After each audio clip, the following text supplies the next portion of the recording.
Good morning, everyone. Today is Thursday, April 22nd, 2021, and we are here for a work session. And as always, we're going to start with the Pledge of Allegiance. And Frank, can you please take the lead? Sir, I pledge allegiance to the flag of the United States of America and to the republic for which it stands, one nation, under God, indivisible, with liberty and justice for all. Thank you, Frank. Happy Earth Day to everyone. Today is the 51st annual celebration of Earth Day. I encourage everyone to recognize this day by maybe planting a seed, continue to conserve water, or maybe you want to plant your favorite plant or flowers. And not only will you'll be adding to the beauty of our community, but you'll also be doing your part to help keep our planet healthy for the years to come. Additionally, I want to again remind everyone that tomorrow, Friday, April 23rd at 12 noon, the town board together with the Veterans Advisory Committee will gather on Main Street in front of Cucina Restaurant for the unveiling of the Hometown Heroes Banner project. Councilman Ken Rothwell has been actively involved in planning this event. And Ken, do you have a few words you would like to say? I'm just overly proud of the work that the Veterans Advisory Committee has done. Tom and his wife Kerry, and along with Kim, they have been incredible, and we're very excited also to have the families of Garfield Langhorne and Deshaun Briggs will be present as well to see the banners unveiled tomorrow. So it's going to be a very exciting day, and what a great way to honor our heroes as we begin to approach Memorial Day weekend as well. So very excited about it. It's just so cool, Ken. Thank you. It really, I am so excited about it. It's a cool thing for Riverhead. Yes. Yes. Okay, today for our first discussion item, we're going to bring up Chief Hagamiller concerning his March report. Good morning, Chief. Good morning. Happy Earth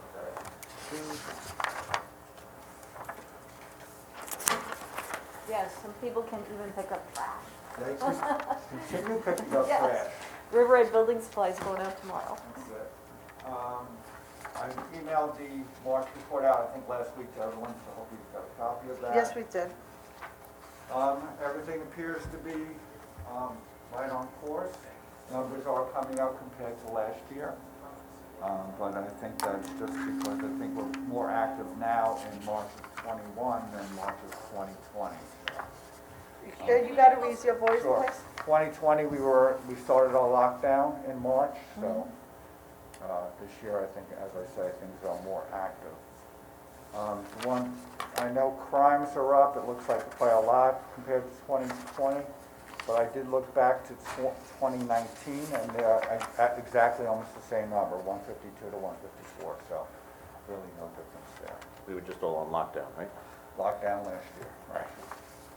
Chief, a lot of times when statistics are skewed, usually you make an indicator with asterisk Okay. to indicate maybe at the end of the report, to indicate that this was under COVID. Right. And that way, they do it in baseball, right? When you look at the stats, this guy was out sick, or this guy didn't play this year. So it's a good indicator for the future, because now you know, there's a question as to compare last year to this year. Now you have a more accurate understanding, maybe just an asterisk at the end. And it'll give us a better perspective of the statistics that are being presented. Yeah, I see the revenues have almost tripled. That's unbelievable. That's a big function of when the bills go out for the alarm billing, so Okay. sometimes, like last year, they might not have gone out at this time, and this year they have, so you get the payment. So I have a couple questions. I'm hearing, maybe you can address it. I'm hearing that there have been a lot of calls to the Riverview Lofts. Riverview Loft apartment, the big apartment building. I've heard you've had quite a few calls over there. I think any big apartment complex generates their number of calls. I haven't looked at it as of late. We were looking more at Peconic Crossing over the last few months, which had an increase in calls compared to, like, let's say 821 or something like that. So it's something we definitely have our eye on. So Peconic Crossing, and maybe you can get back to us and let us know about Riverview Lofts. Is there some way to address that, or is there something extra? Do you have a plan for that, or? A lot has to do with the management agency that takes care of putting people in that place and taking people out of the apartment, so they really have to step up to the game and make sure they do their job is what it comes down to. We will assist in any way we can, and we have over the years with H21, Jim knows that. And we're still going to H21 on a regular basis as far as patrol. We also do that down at Peconic Crossing too, so. Wherever they need us, we're there. That's unfortunate. And one other question I had, where are we on all the cameras that we got, that we had the grant for? I think the only phase that's left is the Peconic Avenue parking lot, east side there. And the others are up and running? And the north side too, behind the storefronts there. No, so the railroad station is up and running, which just came to be maybe a month or two ago. Which is great. Which is great. Really great. The problem with that was Optimum was Yes, I know that. getting us, That was problems with the contract, correct? getting us connected, so that was the big issue. We still have to work on getting Grangerville connected now. So they are installed in Grangerville, they just have to be connected.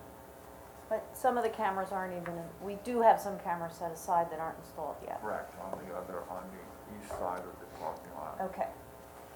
Thank you. Do they have night view capacity? Whatever, as you can see with the light, the street lighting and stuff With the like street that. lighting, okay. It's not like infrared or Okay. something. Yeah, I'm asking because I want to ask about it on another item, so if you're still here, I'll ask you about that. We just redid the radio room, if you ever get a chance, stop over and see it. The amount of TV screens in there is unbelievable, and all the views that they have, you know, they're watching the school, they have the railroad station, a lot of TV screens. And, you Yeah, know, I would like to see that. I remember, well, we went up to look at A+, you and I went up and looked at A+. I don't know, it seems so long ago, right? It was, right? Yeah, a couple of years. Yeah, for sure. Chief, concerning the cameras, and I know that you've been doing a really good job, and thank you on that end, we need to sit down and possibly discuss them being viewed. It's Okay. not simply as easy as having one police officer there present. There is the whole, the person viewing TV screens, normally 3 hours is sometimes the maximum because everything becomes a glare psychologically, and it's a whole physiological and sociological and visual component. And so we just, you know, I would like to have a system in place that we know that they get relieved at certain times, who views them, and so we'll have that conversation next week. It's not as easy as installing cameras and somebody sitting there. So if nobody's looking at them, the cameras are pretty much useless. Maybe you'll get a picture of the person, but if they're not from here, and Everything is being recorded. Yeah. Yep. The FAA does the same thing with the air traffic controllers. They only allow them a certain amount of time because of yeah. what she was The talking about. stress, Yeah, the yeah. physical, and so that's something that I'm pretty knowledgeable. When we started the whole camera system in New York City, when we did our inner circle for counterterrorism, and so we'll have a bit of talk to make sure, and that's going to require additional personnel for you, and I'm fully aware of that. And I understand that last week, 2 more officers went into the police academy? Yes, last Okay. Monday. So they're overlapping? Yes, they have 2 classes running up at the academy right now. They had Right. like a one-day turnaround. And there's only a couple weeks apart between the 2 of them. Right. So we they'll got be at out least for the holidays, correct? 6 months down the road, they'll be out. For the holidays. Right, for the, yeah, Christmas and Thanksgiving. Yeah. And that usually strategically, that's what you do, you try to get them out. For the summer, if you can't do that, then you're gonna get them out for the holidays when, you know, especially out here for Tanker Mall and traffic and what I call pumpkin lock, right? Instead of gridlock, it's pumpkin lock out here, September, October, November. So, okay, and we'll discuss that, because I know we have to try to assess some type of the personnel and have a good game plan so we're more effective and, Yeah, Pumpkin Lock starts about Labor Day weekend, not the weekend before, Yeah. so. So I notice here that we have an increase in calls, which is very common, especially now that the weather's warm and now we're moving away from COVID. They're not excessive. I think that the percentages appear to be somewhat with in line with crime stats at this time of year. I see that the arrest went up. I think you put a list on the arrest. Yes, on the back, last page. The that back? gives you arrest. So that gives you arrest by sector and what it was, each arrest was for. Okay. And I bring this up all the time, so you're not gonna be surprised, but, you know, we do see very good candidates. We did, you know, those 2 candidates that we just hired were great, and actually, we interviewed them on Friday and started on Monday. But always asking for, you know, we need to get diversity on our police force, because Definitely need it's, diversity. it's a real issue for us in Riverhead. And I just think it's best for our community if we have a diversified police force. You're bound by civil service, right? So- Civil service, they have to take the test, and I mean, I say that all the time, it's where to start. Right now, Take- yeah, so right now, these days, and the way it's been for the last, as long as I can remember, you have to take the test, that's the only way to get here, so if you don't take the test, you're out, and then when you take the test, you have to do well, so we're only into the 95s, we don't usually get below the mark of 95, and then after that, you have to make it through applicant investigation, which is the hardest piece of the whole puzzle. So for every 10 that get a 95, probably only 1 or 2 make it to the final stage after applicant investigation. And we So did it's a hard have some process. people the other day, but the problem with the other day is it had to be Last such a minute. fast turnaround that, Last minute notice. unfortunately, I think some people were not able to attend the interview at such late notice. But anytime we can do anything Yeah. to figure it out, I just think it would be good for our town overall. For sure. I was in touch with applicant investigation in the beginning of the week, and they said, oh, no academy, chief, don't worry about it. And then on Thursday afternoon, I get the call that the academy's starting Monday, and I'm like, It's been that way for years. yeah, no, right? No, it's not the first time that's happened, so. I feel bad for the employers that had these people working. for them. Right. It's like- And some of them felt bad that they couldn't give their 2 weeks' notice too to Right. leave, but But they still took the job because it was a life changer for them, so. I mean, the one candidate had a good job at Stony Brook Hospital, and we had to tell them, I guess, on Friday that he Right. wasn't I gonna be won't there be in Monday Monday. and I'm leaving. So, Right. not easy. If I could just talk about bus cameras for a minute? It's not on the agenda, but we'll Yeah, well, have to no, it's put in- it it's on in my and report. we'll adopt it, I okay. just want to give everyone a heads up. All right, Devin, can you adjust it? Because usually we have an agenda and you should know beforehand, but go ahead. It's, We'll, just on that, violations are gonna start May 1st. So all of our school buses out there have cameras on them. And it's not so much police directed, it's if this camera captures you running red lights on a bus, on a stopped school bus, a ticket's going to be issued. So, and it's a big hefty fine too, $250. And the second offense is extremely high.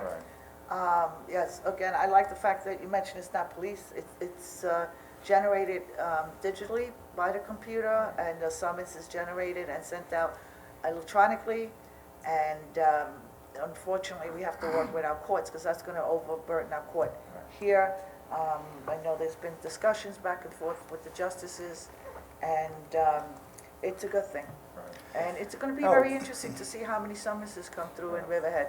Well, we've been running a warning program for the last month. We have over, I'm gonna say 250 violations. Wow. At this point, so, but so far it's just a warning, May 1st, no more warning. can we put a press release out about this maybe? I think they're doing a press conference today or tomorrow. I think Okay, they're doing good. it, so.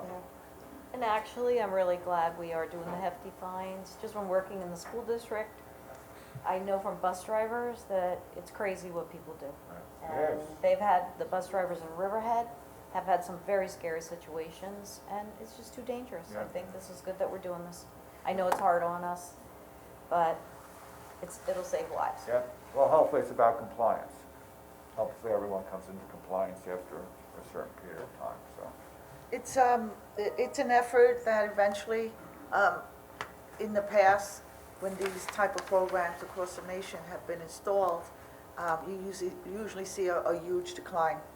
And it's getting the word out, and we'll see, we'll monitor the stats. May 1st. May 1st. You like to think that people are careful, You're for the right. sense of being careful, not just because they're gonna get a Especially fine. with children in a school bus. Right. Yeah. Thanks, chief. Okay. Thank you, Chief. Excellent as always, thank you.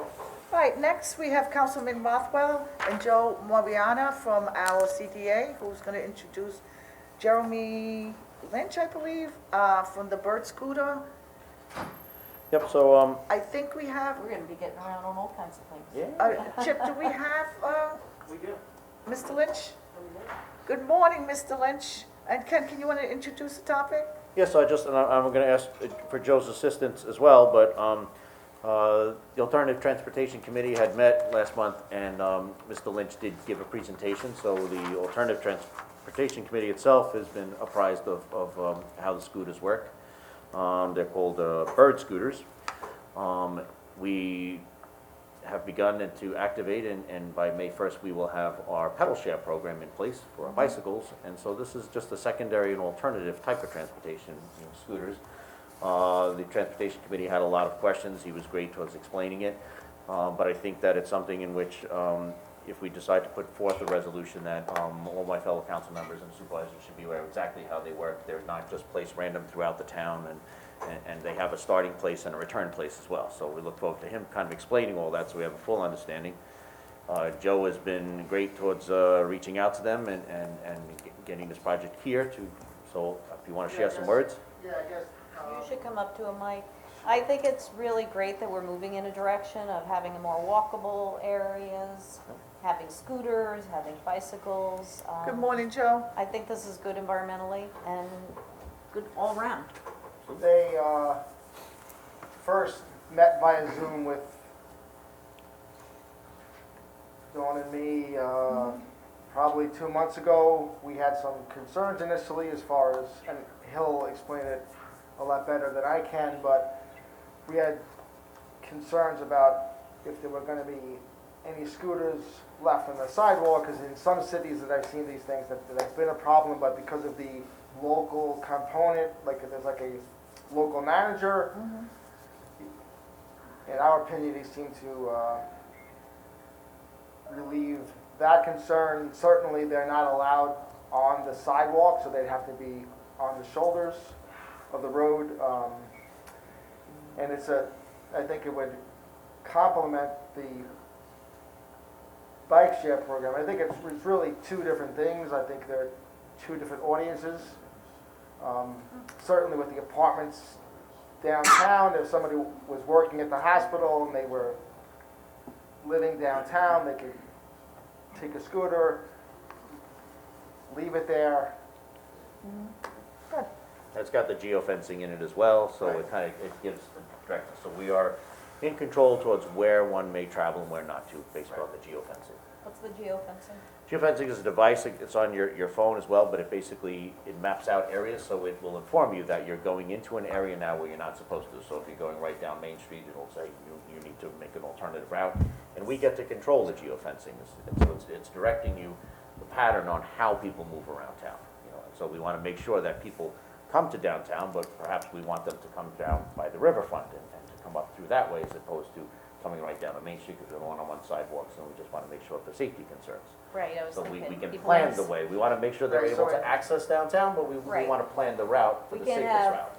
We people even, trying to walk down the sidewalk and Correct. scooters are scooting around them. And he'll explain all that, I'm sure, so, just asked engineering to figure out, I think it's like a $15,000 cost, but if we do move forward with the transportation-oriented development, if that was one of the spots for these, it goes down like Second Street and East Avenue, but we would actually map out some sort of bike lane for this as well, so people could get from the train station to downtown without going right down Main Street. So I got a simple question. Why are they called bird scooters? That's the company. Okay. Okay, that's it, sorry. Joe, thank you so much. Yeah, that's a good question. It was, you all can hear me? Yes. Yes, we can. Great. Thank you very much for having me today. And if it's okay, I think if whoever's controlling it, I was going to share my screen so I could at least give you the visual of the presentation. Would that be okay? yes. Sure, you have to press share on your end. Okay, I wasn't sure. Sometimes you need Yeah, just permission. at the bottom, you'll see share, hit yes, hit the item, and then we're gonna accept it. Okay.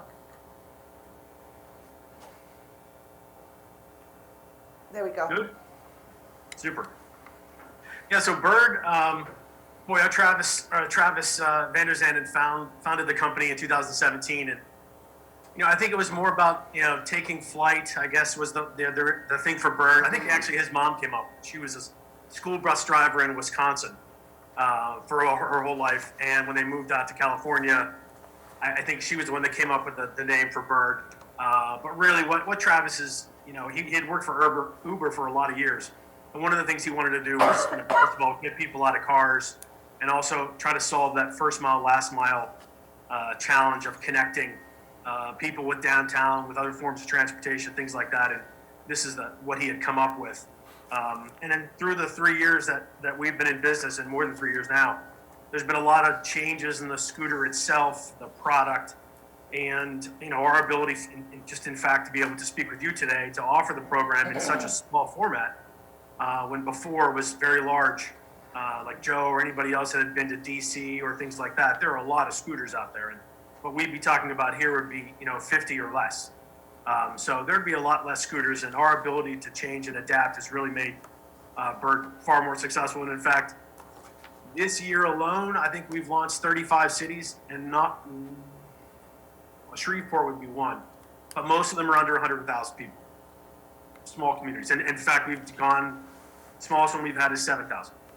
And those programs have been very successful. So, Bird is an electric scooter. Is basically there's there you find the scooters in the app, which is what you're looking at here. Basically, what you do is you just tap on the icon. You can see the battery charge level, the walking distance from where currently you are, and how long it'll take you to walk to that particular location to that Bird. And you can also make reservations too. So you can tap the Bird that you want to reserve, and then if it's a 10-minute walk, it'll wait till you get there for that vehicle to be yours to take off with. One of the things that's important when you do join, there is a safety tutorial that you have to go through. That's here on your left. There's about 7 screens that basically tell you where to ride, how to ride, where to park, and everything about how you brake, everything that you need to learn to know how to ride. One of the more important things is the local rules that a community can customize to their own. So it could be, when we were talking with the Alternative Transportation Committee and with Dylan and Joe, was basically the operational area that we would see is where these would really operate. Because most of the community towards the water, scooters don't really belong out there. You kind of want to keep it in from Middle Road down. So, that could be one of the local rules. Obviously, no riding on sidewalks. We don't permit that either. You have to be 18 to ride. And, we would work with the town to put the local rules in here so everybody that would join would see that these are the local rules. One of the neat things we can also do is message people when they open the app itself. So they can, as soon as you open it, each time you do open it to get a ride, it can hit you with an in-app message regarding, no riding on sidewalks, or, this is the time of operation, or, no riding here or there, things like that. So we were constantly reinforcing the rules and the safety aspect of the program. When you do join, all you do is need a driver's license or a form of ID that shows you are 18. When you are approved, which is generally within less than a minute or so, you basically walk up to that scooter, and in the app itself, you basically, that you downloaded, you scan the QR code that's on the handlebar of the scooter itself. It recognizes you and that you're the person who made the reservation or the person that's scanning in. It unlocks the scooter, and off you go. So this is a dockless model. So again, we're following the local rules just like a bicyclist would. And in fact, New York State had created a set of regulations they had passed just last year for e-bikes and scooters themselves. So there are regulations. You are not permitted to ride on sidewalks. There is a fine associated with that. Most of that, and I can share that. I think I shared that legislation with Joe and Don, but there's actually the lengthy part of that legislation is about the fining and the enforcement aspect of it. So again, that's up to each community to enforce, but there is legislation that makes it illegal to ride on sidewalks. So what we do is, allowing riders that flexibility to get in and out of certain areas and where to park. what we recommend is the furniture zone, which is what you see here, or at or near bike racks. And what we'll talk about as well is in particular areas like around Main Street where we'll set up parking hubs off the main street. So people, that's the only place they can end their ride is in those parking areas. It's virtual, so no signage or things like that. But what it does is will prevent scooters from being parked in certain areas of Main Street. One of the reasons for that post-COVID is, a lot of restaurants are pushing tables out onto the sidewalk to get more people in, because if there's a capacity percentage, they're only allowed to have. So again, we don't want to be cluttering that up. So again, finding those areas, making sure that we're not only making it easier for people to park, but also convenient for the shop owners and the people on the sidewalk, so that we're just not part of the problem there. And still allowing people to get downtown, they're just parking 15, 20 yards away from where their destination is. So this is what I was talking about, those parking zones. And again, they're visible in the app itself, so they are virtual. And what you do is it creates like you'd see a small icon for a P, and it would be, in this particular area, and it would be a virtual circle of where you could park. And it could be in a municipal parking lot in a particular area, or, if there's a certain place that, we would designate along with you, determine where that would be. And it just tells you this is the only place you're able to park. So when you ride into that zone, as Joe was saying, when you ride into that zone, it won't allow you to end the ride. You're only able to end it in one of the multiple parking spots we would have, around that area. And once you pull into the area, it does allow you to stop. You can end the ride. And when you do end it, what you need to do is take a picture. So every ride you must end with physically taking a picture, standing back, getting the scooter in full frame and taking a picture of where you parked it. That helps a lot with not only enforcement, but continual education of parking in the right location, because you can see it. So if there ever is a question if the scooter was parked incorrectly, we can go right to your account, find all the rides you've taken and the end ride photos, and obviously see that you have or have not parked in the right location. So again, one of those things of constant education. So the benefits of the city, it's a no cost program. It's providing that, sustainable open air transportation option. Again, one of the things also is reducing congestion. So, people that want to, that maybe don't want to drive into downtown, that may have an option of just taking a scooter. Having scooters available down by the train station. So in the morning, making the scooters available necessarily not at the train station, but in areas where people may commute to the train station. So they take the scooter down to the train, so they have another way to get down to the train station itself. I know that the popular times are between like 6 and 8. But what our fleet manager would do during the end of the day is making sure scooters are rebalanced down there at the end between 4 and 7. So when those commuters come back, scooters are available for them and they can take them, back to their location. And then the fleet manager would pick those up and bring them back because that trains keep coming. So again, making sure that people in the community can get the scooters and ride them back to the location. So again, making sure they're accessible and available to everyone that would want to use them. Because again, this new model, it benefits that fleet manager financially with every ride they take. So they only want to put the scooters in places where they're going to be ridden. So this is the scooter itself. It has drum brakes.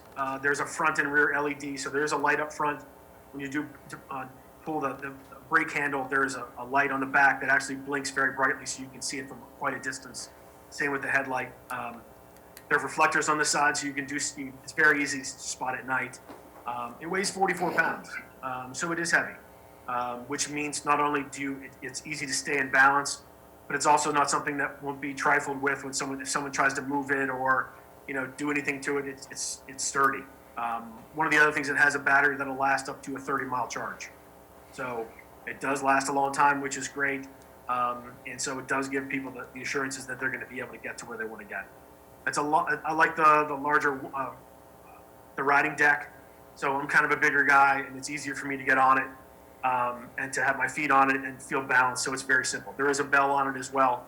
And again, this is our 4th iteration of scooter. So our approach is pretty simple. You would have an account manager who would oversee all of the aspects of the program. So creating the no ride zones or creating that operating area.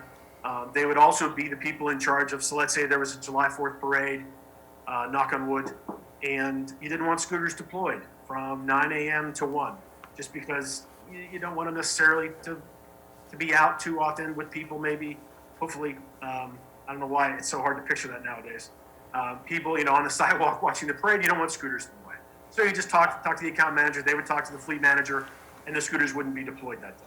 Or if there was a construction zone and you wanted an area blocked off for 2 weeks for no riding because there was a water main break, that could be taken care of and create a no ride zone for a 1 or 2 block area where the scooter would ride into it. It would come to a stop within a few feet and you couldn't advance it. Again, they can put that in place and then take it away for those particular issues that could possibly come up.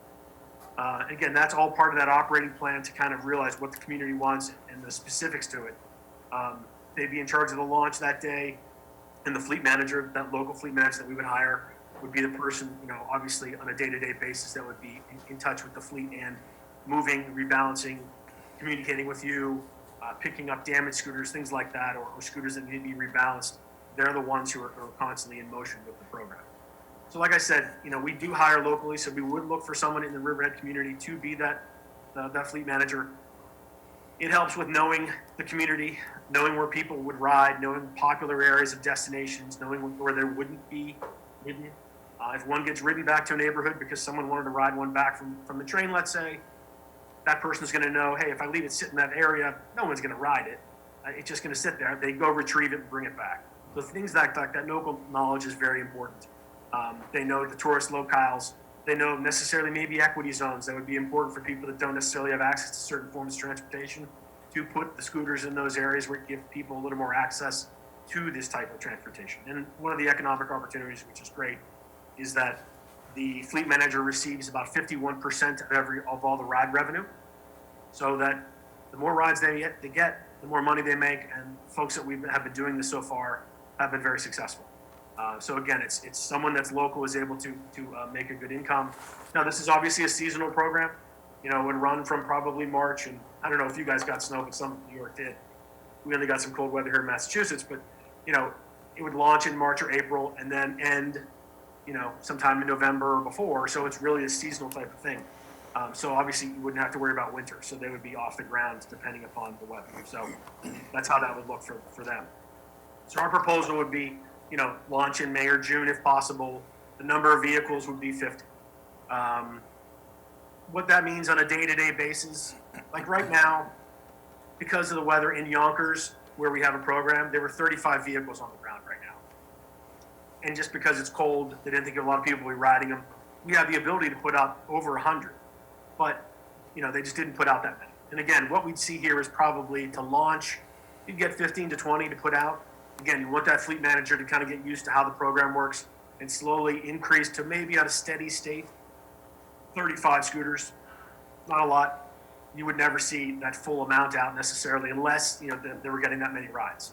So it would be a smaller amount than the 50. But again, some of the staging areas, the train station would be a big one, some of the hotels, things like that where tourists would come, and other areas where the city would suggest. So that's kind of what we would want is where do you think these would be most utilized, and then set those nest areas up there. So in the mornings, that's where they'd come out.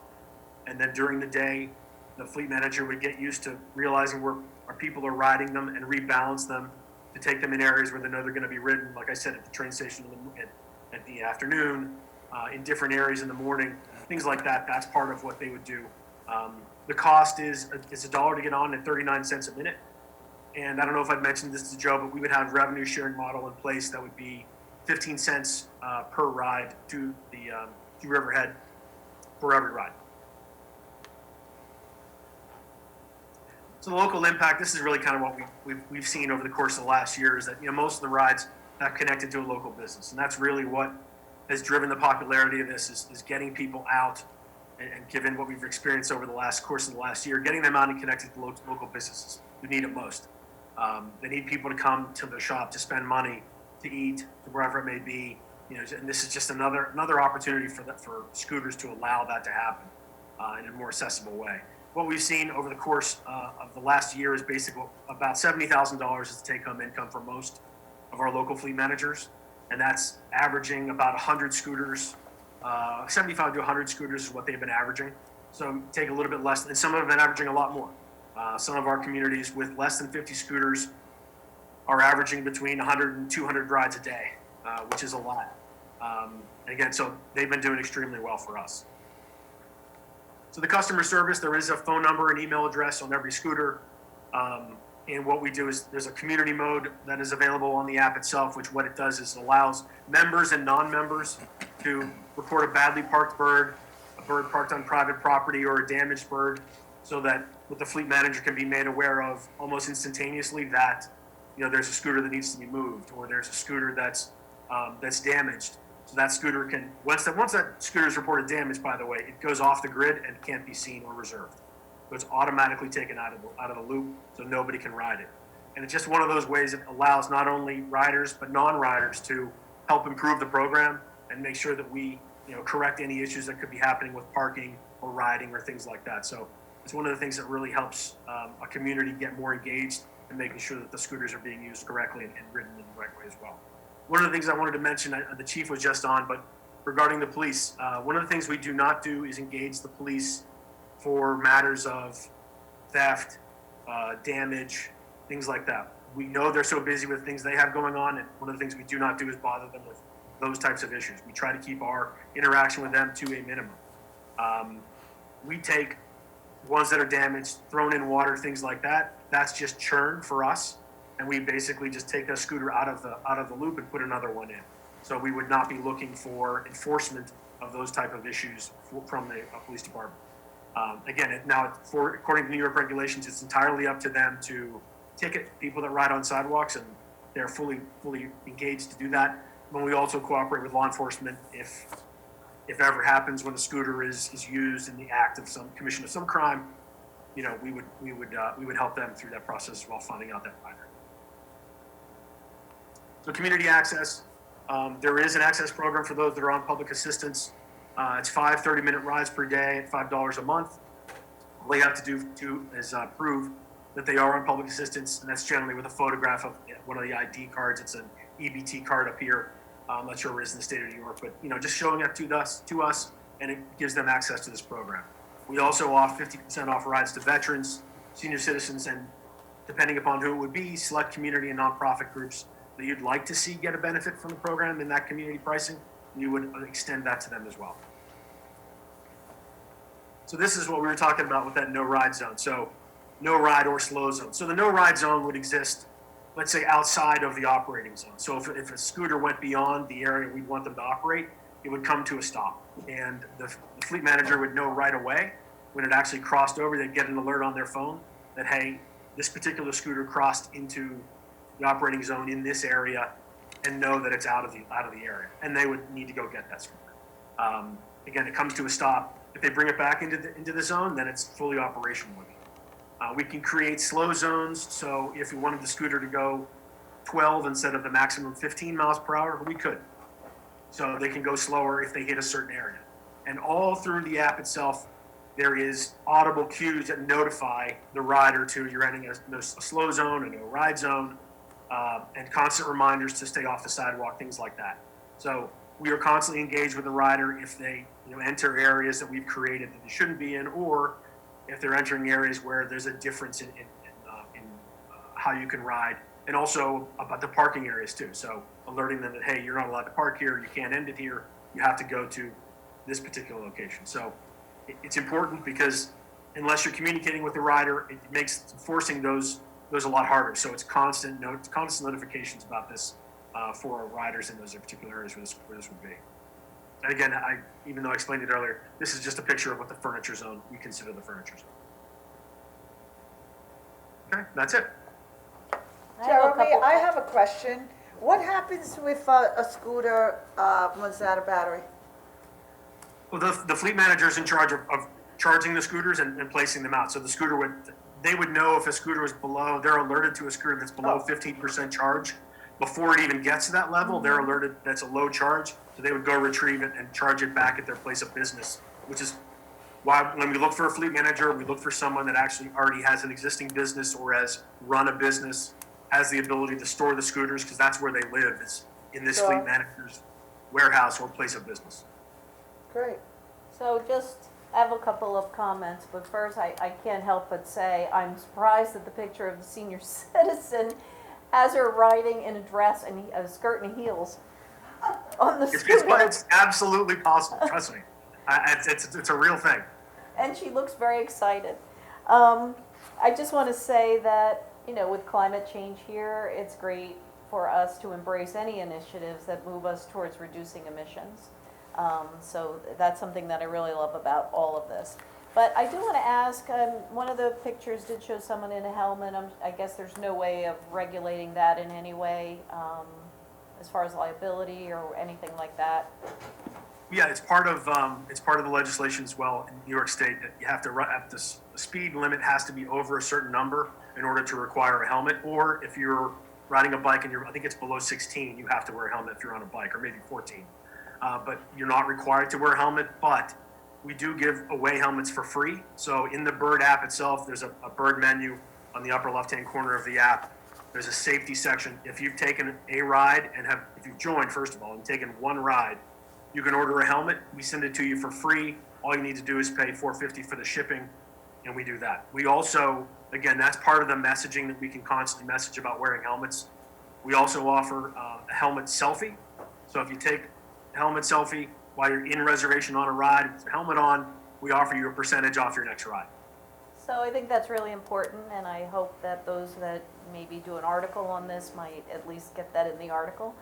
I think Yeah, that's an that should- important point, so thank you. You're welcome. And then we could also communicate, like if there's a local bike shop, things like that, you know, recommending that if you want, helmets are available at, Joe's Bike Shop or whatever it may be. So getting riders to go into a local business to buy those helmets as well would be helpful. Yeah, we have two local bike shops, one east and one west, but I think they're both about 20 minutes away. I have a Thank you. couple of questions. You answered most of them. You said that the person has to be 18 years of age and require a driver's license, an active driver's license. Is that what you said? It's one of those things that some communities insist on it. For us, the driver's license is a toggle for us, so we can toggle off the license, the requirement of a license. It is one of those ways that that shows someone it's a state issued ID that says they're 18. But it doesn't have to be a valid driver's license, just a proof of age. Okay. Correct. Also, the night riding, that was something of concern for me, but you said that there were LED lights on the vehicle? Oh yeah, the light is very bright. Okay. Yeah, you can easily ride at night. How do these scooters interact with pedestrians, and I'm not talking about on sidewalks, but maybe crossing or even bicyclists in the same area? Is there like a format for them to interact? Well, what we teach is, on the education aspect of it, is to yield to bike riders and to pedestrians, obviously. And again, once 18 for us was a marker, and believe me, from an 18-year-old and a 21-year-old that I raised, they're not the best drivers at that age either, but they're better than the 16-year-olds. So someone that has a little more knowledge, working knowledge of, street sense of, how crosswalks work, right on red, things like that, all those aspects of it is important. So again, yielding to people in those crosswalks, yielding to bikes that are in those bike lanes, because generally they're going faster than us, are things we really try to enforce.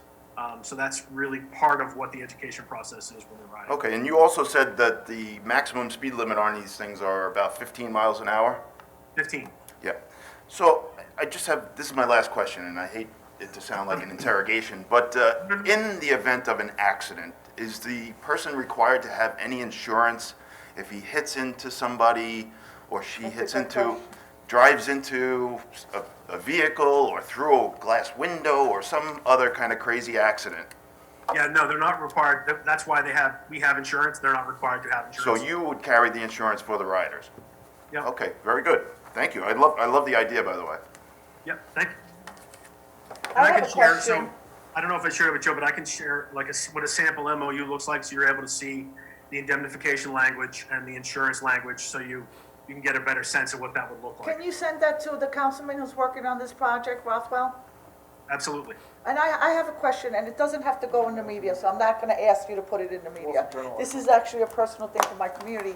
I took a nice long walk on EPCAL, and it's beautiful, and Would that be appropriate for this in EPCAL? No, You'll- probably In the not. bike path? Because I know some people would love to see it. The Alternative Transportation Committee wants to keep the EPCAL, so that 9-mile loop to and any non-motorized vehicles. So Okay. it's bicycles up there are permitted because you're pedaling it, and so it's self-energy, but nothing motorized, so we were not planning on placing this at the EPCAL property. So this is really Okay. more geared towards just downtown for commuter traffic. So today's Earth Day, and this is your not admissions carbon reducing product. And so And it's can just for maybe, around town. maybe you could put on the website, if this goes forward, the locations and links, and maybe you can build that up to people who want to get a better understanding. And Jeremy, you had a PowerPoint today. Do you have a copy of that? I can absolutely share that, yes. Yeah, because any documents that we provide or we utilize at a town board meeting, it should be available for the public to view. So we're just gonna put it on our website, it's just in addition to our minutes today.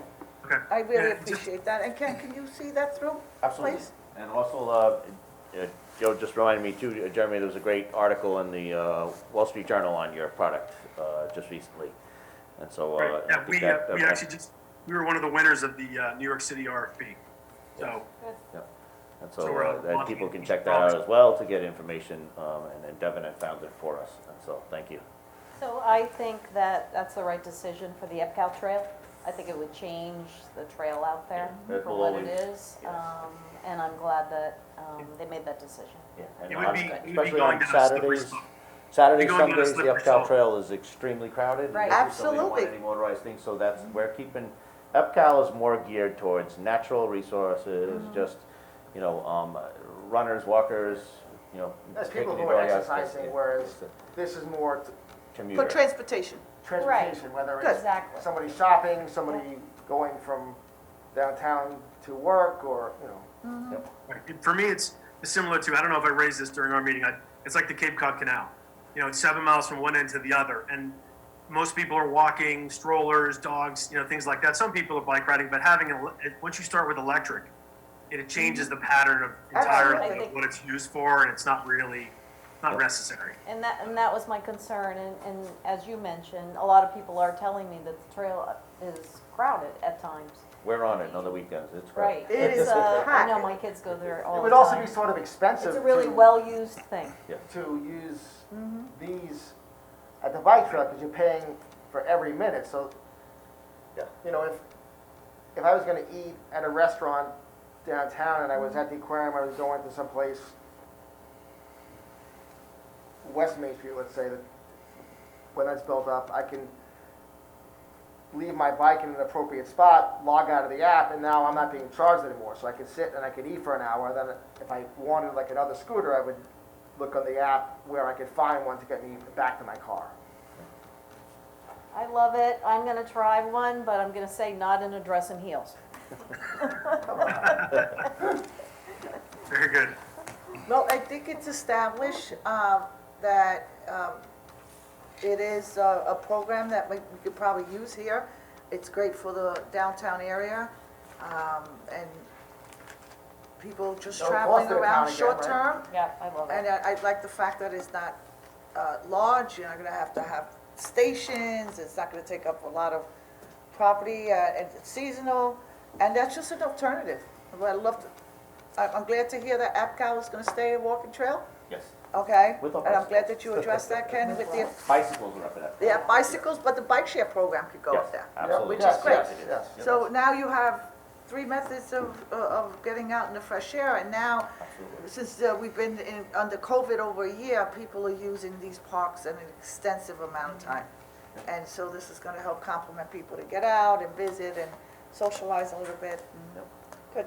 The- And I Tim, you have think there's anything? some changes Yep. that COVID will make permanently, and I think, I mean, I feel like COVID changed and got people outside more, and I think that will stick.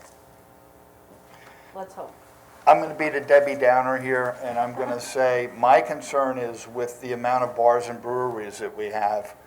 I can see, and we know it's going to happen, somebody's going to go from brewery to brewery to brewery, and they shouldn't be operating a car, but they could be operating a scooter. We're going to have to address our town code, because we, believe it or not, we do in the town code have a section for bike riding while intoxicated. So this might be something we would have to look at putting in to have a tool or a method to deal with it. Because it's, let's face it, people, it's gonna happen. It is one of those things- it is one of those things that's also addressed the in New York influence. State. Yeah, In the Right, New York State legislation, it is addressed in there as well. But locally, definitely. And again, it's one of those things where the operational hours, so a lot of communities do from midnight to 5 a.m. where the scooters actually do not operate at all. They just shut down. So if there happened to be one, two or three by, out in front of an apartment building, someone rode one at 11:30, stopped it at their apartment building. Once midnight would hit, that scooter basically is unavailable for use. It just sits. It cannot be used. And again, you can make that 11 if you wanted to, 11 p.m. to 5 a.m. They just are not unusable. So you Except our really breweries are eliminate the open late night riding all with that day kind of. long till 9 o'clock. Well, you're saying it's covered in the New York Prime State code? time. The drinking and riding, Yes. yeah, like just like if you got pulled over on a bike or in your car, I believe they do address it. Yeah. So Bob, if it's covered in the New York State code, would we need to put something in our code, or that covers us, right? No, Because I'm wondering if we Yeah, I'm at wondering least if look it's into not that. vehicle and No. traffic I can- codes As though. per Tim's comments, I think we, There is a provision, as alluded to, that it is in the vehicle and traffic law. There's, I think it's 34C, Article 34C, which deals with personal assistive mobile device, mobility devices. So there is a section which has been added to allow for this. I don't know if I'm on yet. it's just coming on, Bob. It wasn't on before.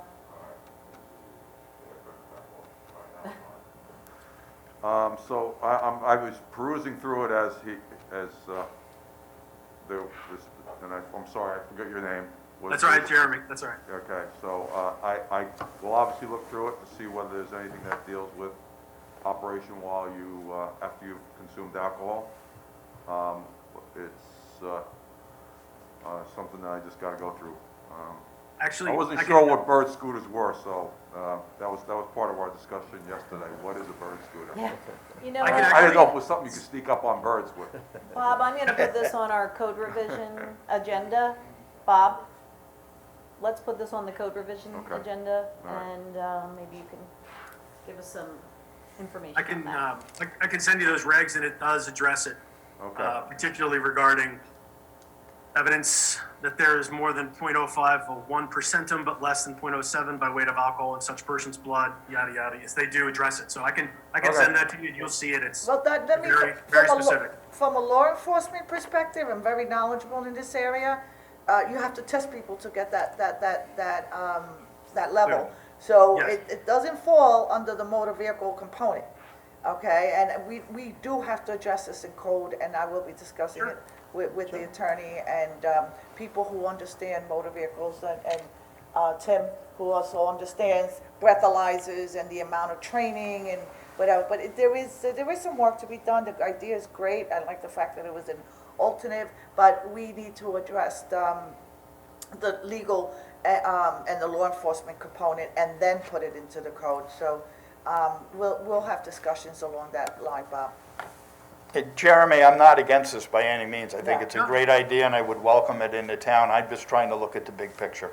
You know Those are what, all. Tim? I That's think it's good to an be absolutely proactive. valid thing. There's nothing It's good to think. nothing at all with that. Nothing Right. wrong with that. And I think this coincides with the pedal share program. I think we have perhaps a different range of, like, the pedal share may be more older, where the scooters is kind of a younger generation that's into it, and more, I guess hipster, or what you may want to call it, maybe on the scooters and some of our, but so Riding I down think with they'll a work blunt. very well together, that it's not, one doesn't hamper the other, I don't think, because I think you'll see a more vast, range of people that are utilizing both devices, so I think they could work well together, so.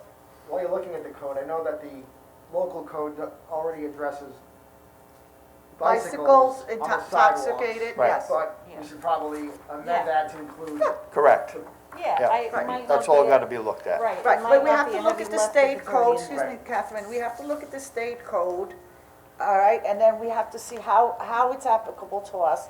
and Tim, you know this as well, then you have to look in case that, you know, there has to be some type of testing. You can't just issue summonses to anybody and say, I think that you've been drinking and you're riding a scooter, and you know that, Jeremy, right? It's like, you can't do that. You can't do that to the public, okay? So we can't go in it blindsided. We have to have people who are knowledgeable concerning the law, concerning the state traffic laws, law enforcement, and then after that, the last part, we'll have to work it into. All right, I our- found it, 1289 of the Vehicle and Traffic Law. Operation of an electric scooter while under the influence of alcohol or drugs. It's in the New York State Vehicle and Traffic Law as a Good. result All of right. the legislation. You're gonna have to Good. test them. I'm gonna tell you this, so let's, again, we'll move this conversation forward, but that's an indicator. And we're very capable of addressing this. Yeah, It's- I it's mean, not and in that it's code, not we're- capable of addressing it. It's just a component that we can't just go and make laws and say, identify people as being intoxicated. First of all, you're abusing your authority, whether you're a police officer or code enforcement officers. And in addition, the code enforcement officers are gonna have to be trained in this regard, because we're gonna have quite a bit of scooters, so, all right, great. Well, we'll look at it in code revision, we're always very thorough, you know, our town attorney is on there, so, we'll look into it. Thank you, Jeremy. Jeremy, Thank thank you. you. Appreciate Thank you, it. Joe. Thanks, everybody, appreciate it. All right, you have a safe day. Okay, we'll be in touch. I'll send that stuff over to everybody. Thank you. And thank you, Joe. Thank you, guys. Yes. Thanks, Joe. Thank you, everyone. The next discussion item today is surrounding the dumpster, illegal dumping in our downtown. Councilman Hubbard, I know you have been working with this diligently with Drew Dillingham, and we're here to provide a possible solution. This has been an ongoing problem, and Tim, can you just Yep. elaborate on it, please? Just a little history on this. It's been a problem for a long time. It hasn't necessarily been a huge problem in this area for as long as it was in other areas. We had, years ago, the town decided to allow the businesses downtown to use land that the town owns for dumpster corrals. So there would be one focal area point for all the dumpsters to be, instead of being spread around all the different businesses. What happened was, the biggest problem is ghost dumping, people who come along and dump stuff there that have no business dumping stuff there, they're not a downtown business. And we get a lot of this, we find, comes over from the town of Southampton side, because they have to pay for individual carting over there, so they'll just come over and dump it off over here by a dumpster. I mean, we've seen toilets, we've seen mattresses, bed frames, TV sets, you name it, we've seen stuff dumped where basically only Mattresses. restaurants should be dumping stuff. So, having said that, the problem in the First Street parking lot, under Supervisor Smith, the corral was removed. And because we tried several times to get the businesses to clean it up themselves, and they would say, oh, that's not my garbage, that's from Joe's place. And Joe would say, it's not mine, it's from Bob's place. So it was a lot of finger pointing, and we gave them plenty of opportunity to work on it, and it just never could fix itself. And then they would blame it on ghost dumping. Well, we understand that, but it's your dumpster, it's your responsibility. So she decided to remove the dumpsters out. We took them out off the properties, off the town property, and made every individual business get their own dumpster on their own property. That created some bit of a problem, because some of the properties literally don't have room on their property for the dumpster. If it was 100% build out on the property, there's no room.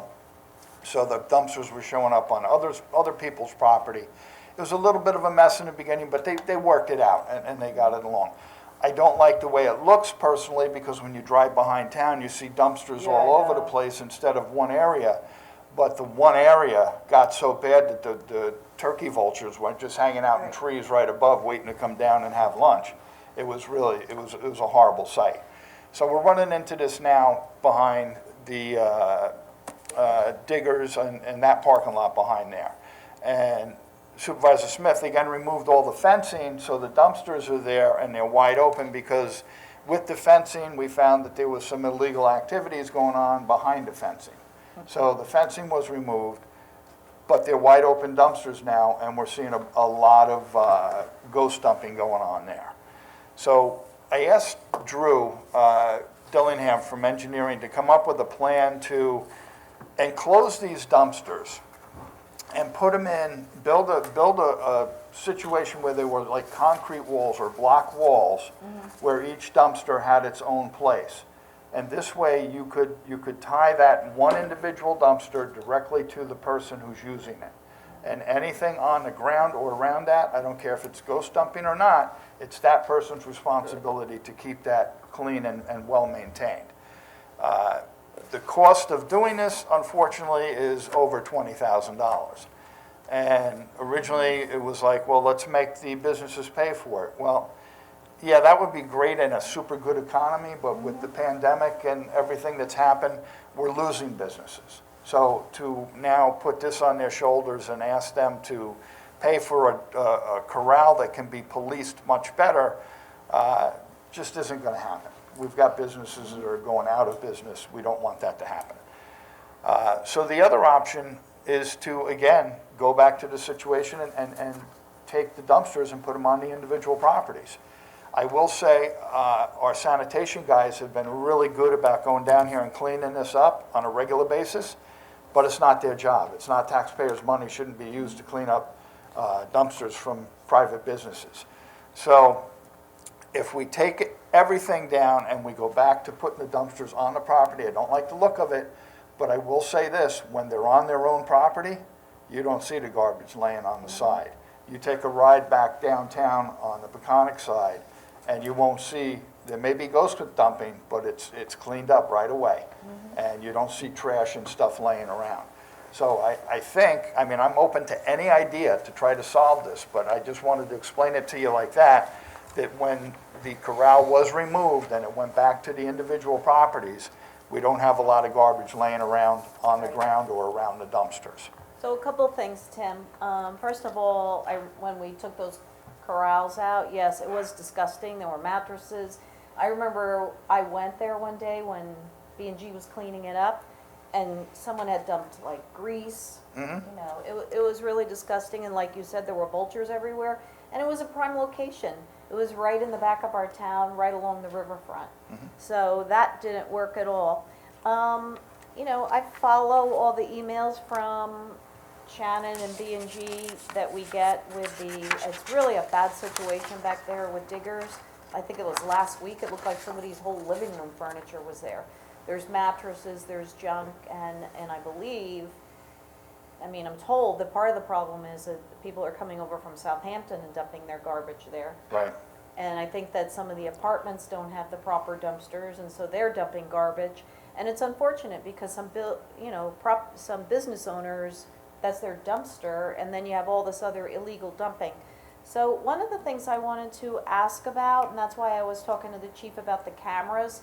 I mean, we have all of these cameras that we own and that we got through a grant, and the cameras are linked directly to the police station. So why can't we put some of those? I mean, we have so many cameras. I feel like it was around 300, but I'm not exact on that number. If we have all these cameras, I feel like we could spare a few of those to put over there by the dumpsters, and that's linked directly to the police station. Maybe we can, 300 cameras downtown you're talking about? We had a lot of, I don't No remember way. the number. No, It not was- even Yeah, no, I close. might be off on the can't number. have Not even police- close. I know that we have a Single lot. digits maybe, but, Okay. Yeah, we can't well, have. Catherine, just so backtrack you on know, that number. I borrowed cameras from the police department. I set them up in both locations. And the cameras I borrowed were infrared. But the problem we had is that people knew the cameras was there because we posted it. We had to post it because if we wanted to enforce it, we had to make it known to the public. So we put the cameras there, and the people we'd see them come late at night and park their car in a way where you couldn't read the plate on the car. They'd throw their stuff out, get in the car, and take off. The other side of it is if you did get a plate, we couldn't identify the person who was doing the dumping. So who do you issue the summons to? Rightfully, can you issue it to the car owner? It became a sketchy area. So it really didn't work. And we caught some... We caught one lady coming and throwing all her kids' old toys and juvenile beds and stuff, and it was the wife of one of the restaurant owners downtown who felt like, hey, I pay for this, my dumpster, I can put in it what I want. but it doesn't really work that way. That dumpster is, by town code, each business has to have a method of getting rid of their refuse. And they have to have a dumpster. Now, some businesses may create very little litter or garbage, and they'll go in and join Joe's business because Joe has a dumpster, and they'll give him $10 a month to use the dumpster. There's all kinds of deals like that worked out down here because there's only 5 or 6 dumpsters, I think, and there's a heck of a lot of businesses downtown in that area. So they work out these little deals. And that's fine, as long as it's all being, at the end of the day, the garbage is all where it belongs. If we force them to put them back on their own property, they are gonna have to be locked though. You can't just leave them unlocked. And that was part of the problem with the corral that we had downtown. They were never locked. And the gates would be wide open and anybody could come up and dump. You almost invited people to dump stuff there. So if we go with a corral situation, it has to be locked and gated at all times. The garbage truck would have a key to it, the restaurant or business would have a key to it. They go out, they use it, they lock it all back up and they leave. They lock the dumpster up also inside the caged area. So this way it's secure and there's no finger pointing about whose garbage it is. If it's in your area, your little corral area, it's yours. That's if we go to route of building this out. If we go to route of putting them back onto individual properties, another benefit to that is we gain X number of parking spaces back there, with parking being a bit of an issue in that particular parking lot at times. So, you know, unless somebody has some other idea, I mean, we've researched it, we've looked at what other towns do, and we just can't come up with a good idea because we're sitting in a situation where we have, just across the river, people are dumping stuff on our side because they have to pay for it over there to get rid of it.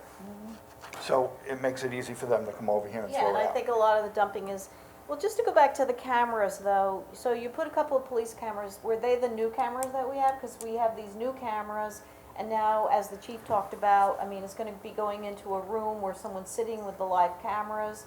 And, I mean, I'm feeling like, well, if we had those cameras on there and we actually saw someone in action, maybe a car could even swing over there. I mean, the cameras are meant to pick up illegal activity, and this is illegal activity. So why wouldn't that work with Well, the newer cameras and the whole new system that's gonna be in place? Just a couple quick thoughts on that. With nobody's actually sitting, as the supervisor said, nobody's actually sitting watching these cameras. The people where these cameras are answering the phones, sending ambulances out and everything else. I There's thought nobody- at some point there was going to be someone in Well, there that's what they doing were that. talking about, We're at some gonna point in the work that future, out. maybe having that done. So when that happens, I think this would work. It would, but just in watching, I've watched hours of this tape on the cameras. A lot of the businesses actually throw stuff in their car, like if they were further away from the corral, and I'll use an example, Tweeds, they were kind of the farthest away from the corral.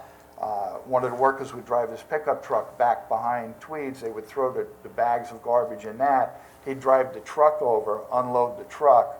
Now, that would be coming up on the camera to somebody watching. Oh, there's somebody there with a truck throwing garbage in there. Let's send somebody down, and it's actually the person from the restaurant. So it could create a lot of false situations where it's not illegal dumping. But I have looked at the pictures, and I mean, there's been a mattress there, and literally last week there was like a desk, chairs, a couch. Dozens of cans, dozens of Right. alcohol cans, because our frequent flyer downtown that likes to hang out and drink alcohol in public was hanging out back there. I've notified the chief and the 640 sectors about that, so they know to check on that and scoot the guy out of there or lock him up or whatever the case may be. But that was a lot of it, yeah. And any place to hide and get out of sight downtown to do things that you shouldn't be doing is, you know, just another opportunity.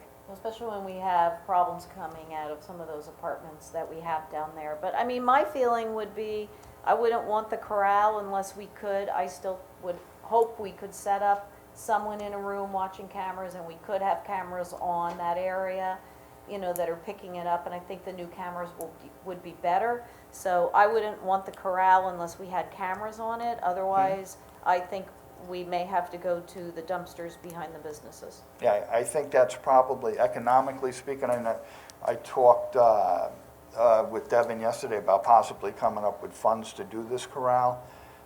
Money's tight right now. We just, you know, we don't Right. have it. And honestly, should the town be spending taxpayer money to put up a corral for a private business, and, that's an issue to be discussed too. So I think I'm leaning towards putting the dumpsters back on the properties. I've seen how it's much better. I don't like the look of it, but in terms of garbage being around, it's much better kept and cleaned when they're on their own property. Because you gotta walk into this business, and you don't want your customers walking past your stinky garbage laying all over the place. I also think someone would be less likely to dump some big items when it's just one dumpster there right at the back door Right, of a it's much more of a business, chance to get as opposed caught. to the corral, which is the back part of the parking lot, and it's a whole bunch of dumpsters together. Sure. But I would like to know too what Drew thinks about it, because your B&G has to go out there constantly, and I know it's pretty disgusting. I like the idea of gaining a few parking spots, especially in this Yeah, parking Yeah. you lot. also- Yeah. That's not a bad thing. No, this Yeah, is a very and tight just to go spot. back on the cameras, it's not gonna solve the problem. We know that for a fact. It, as a secondary, it's called redundancy, is to have a second layer of security. Maybe you can get some information. But most people, that's why it's called a dump job. You dump and you run. And that's across the whole nation. That's what people do. Nobody's gonna wait there because they dump their garbage and the kids' toys and then stay there. And it takes a while for somebody to see it, somebody to call the police car, and the car is all the way, in EPCAL, and he's gonna come to Main Street. That person is in their home in their pajamas by then. So it's good to have it as a secondary, it's not gonna solve it, and based on that, my knowledge and understanding the nature of these violations, I am gonna support that you go back to your suggestion, Tim. Okay. And yeah, it is a little, I mean, I feel like, well, the cameras are there to pick up illegal activity. I mean, some of the other crimes that are happening, the cameras pick, I'm sure people are fast about it, so I don't It's know. called response time, and certain crimes, they may take longer, or the person is nearby. But somebody, again, it's a dump job, you dump and you run, they know they're not gonna hang around and look at the garbage they just dumped. And most of the times, and from what I understand, they come in cars, correct? Yes. Most Common of the vehicles. time, they come in automobiles, and they're Pickup not gonna trucks park usually. on Main Street, they're gonna park right in front of the dumpster, knowing what they're gonna do. This is the nature of this type of violation, understanding the human nature of it. It's good to always have cameras, and of course, we have to post it, that there are cameras. It's not gonna solve the problem. And again, I agree with Tim that we should, have the cameras there. That's a good secondary, and maybe you might be able to identify, but you're not gonna have a police officer just watching one camera. There's a lot of cameras he has to watch, and then be able to identify. Now he can't even dial the number because he has to be plastered, and by the time he's finished, now he has to now take that information, write it down, make the call, and have the response team respond. And we're talking, quite a bit of time, and that's not gonna solve it. And again, I think we should explore, and I highly recommend Tim's proposal. Well, we do have all those cameras that we got them through a grant. It's a great system. There are concerns downtown overall about safety, that comes up. That's actually directly linked to the parking. That's one reason that even though studies show that we have sufficient parking, people say we don't, which we know is a constant thing. People are always talking about the parking. Well, that's because people don't want to walk very far. And I know this is an aside issue, but we were talking about the cameras. One of the issues is that people aren't comfortable walking a few blocks on a regular night, as opposed to they don't mind when it's an event, but it's a safety concern. So I'm hope that we can get these cameras going in the downtown area. But if you are gonna move the dumpsters to the back of the stores, instead of adding cameras, as Frank said, one good thing about that is that we'll add parking, and frankly, I think one of the biggest parking problem areas is behind Diggers. I It never is. heard the That's term one of the dump busiest job before, parking but I plan on using that Yeah. going forward. I never heard that before, but I plan on using that phrase. We learn a lot in the job. Drew, I think you would agree, the guys have seen that on the south side, on Peconic Lot, you don't have the mess there that you have behind Diggers. Drew, can you come up to the mic, because I know you have stuff to add, and actually, just so people know, Drew, engineering oversees sanitation and B&G, and they have to go out there constantly and clean up a lot of disgusting stuff. Good morning, Joe. How are you? Good morning, how are you? Good. It's a- Yes. So, one question or comment that I had was, I know that Diggers had added dining facilities in the back of their premises. And that, without that, last year they would have gone out of business. So my only question of concern is, if we're putting the dumpsters behind there, that's gonna A, take up space for them, that they would have been using for tables, and B, the dumpster's gonna be right there in the dining area. You know what, that's such a great point, and we know some of our restaurants really have been struggling. I know Steve Worth is not gonna be happy about that. But- Yeah, that's a good point, thank you for bringing that up. So our guys have been, like Tim said, we're not supposed to be going down and checking out that dumpster area. But the thing is if we let it go for too long, we're gonna come down to a 10-foot tall mountain with rats on it. Right. There were rats. Oh, there were rats back there already. There There were were rat rats. holes all over the Yeah. place. So, I mean, and that's checking it out twice a week. Right. So it's definitely a pretty severe problem. Well, I think for me, I know what you're saying, Tim, but I would hope with these new cameras and the system, better system in place, which we need to get these cameras going downtown anyway, as far as safety.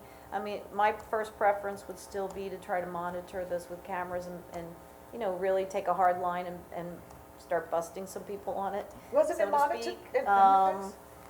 No. Yeah, I liked the idea of moving the dumpsters behind the businesses because it worked over at the other area, but now you bring up a very good point. I know they have tables back there at Diggers.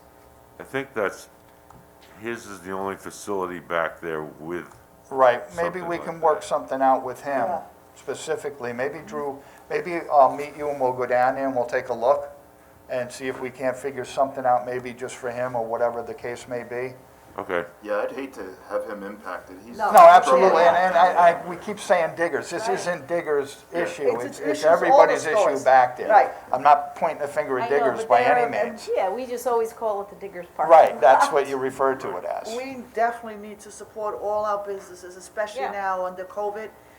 But there are options to every problem. Yeah, And we'll go down and take a look. Tim, thanks, and Joe, I'm sure that this will be easily resolved. Great, thank you. Okay, Thank you, you're Drew. welcome. Thanks, Okay. Drew. And Tim. Okay, our last discussion item for today, I'll ask Anne Marie Prudenti to come up. Last week, we discussed the new legislation concerning marijuana. We just recently realized that we are under a very constrained period of time. This town board has to make a decision within 2 weeks in the direction that it is going. My main concern, and I'll reiterate it again, if there is going to be sale of marijuana here in Riverhead, retail sale, we have to ensure that it's nowhere near our children, it's nowhere near our schools, our hospitals, sensitive locations, and unfortunately, based on the legislation and after thorough review, and Marie Prudenti has, and other supervisors, I've been in touch with them, we have to make a decision within a week, because there is time constraints, especially if we're gonna bring it to a permissive referendum. And there's been a lot of indicators that there are strong supporters in this regard, and there are supporters against the marijuana. I come from law enforcement. I personally know, I was a detective in Lawrence for 8 years, and we went into drug dens, and unfortunately, many of the people that we arrested were substance abusers, and it is a known fact that often marijuana could be the gateway to substance abuse in adults, and we have to ensure that we protect our community. This is not a decision based on my thoughts, and we have to have an open discussion. The committee must weigh in on this, and we have a very short period, time window to act on it. We need to possibly, within a week, create just some type of survey to get input from the community, and we need to keep a dialogue between the entire board and see where we're gonna go with this, but the final decision is gonna be made by the entire board. Anne Marie, good morning. Good morning. So I believe it was at last work session where I gave the town board a briefing and highlighted for you, requires a local law subject to a permissive referendum. On Tuesday, I had sent all of you a detailed time frame and what it looks like under the law. So I'm gonna redistribute it to you all, if you don't mind. Plus, there's a lot of other documents in here, but I'll just explain them after I hand this out. Was that provided to Devin to put on the internet? No, this is legal. You don't have to put legal Here, I'll pass them documents? back in the back. Oh, But you're discussing them in open, right, Anne Marie? No? I'm used to passing. sure. I'm not gonna share my email to the town board. Okay. If they want to see the law, I have no problem. So, well, if the supervisor wants it. Well, not your email, but if you're gonna discuss things out in the open, what's the legal opinion on that, Bob? If you're gonna discuss items and bring it before an open work session, do you not put it on the net? Let's resolve this shit now.